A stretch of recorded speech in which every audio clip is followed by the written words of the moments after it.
العمل على القبضات حساس جدا ودقيق. انت بدك تكون المعلومة عندك 100%. هون المنطقة التمانعة وما حولها يمكن 20-30 ضياع حول التمانعة وخان شيخون خلص تعودوا على صوته وعرفوا انه هون خلص بيعطي المعلومة الدقيقة والصحيحة. ابو بكر عم يحكي ايه. هون في اقتحام حيش، سهيل حسن عم يتقدم، عم يقول له يا ملازم علي ويا ملازم عمار لا تعذب حالك في حرق البيت، افتح جرة الغاز واعطيها النار وانتقل على البيت اللي بعده.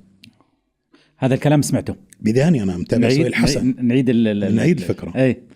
في وقت تقدم سهيل حسن على حيش اخر ايام معركة بسيدة، فعم يقول له يا ملازم عمار ويا ملازم علي لا تتعذب في حرق البيت، افتح جرة الغاز اعطيها النار وانتقل على البيت اللي بعده. ما معنى وقت، المغارة اللي بتشوفها او الجب اللي بتشوفه مباشرة دب فيه قنابل، انتقل على اللي بعده بدنا نحرر المنطقة.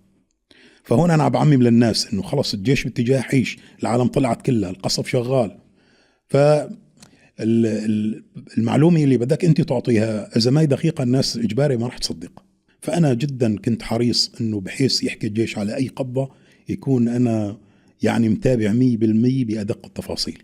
بدي اعرف القذيفة وين رايحة، بدي اعرف الرتل هذا ومنين طلع، بدي اعرف الجيش كيف تحرك. فصار عندي هوس.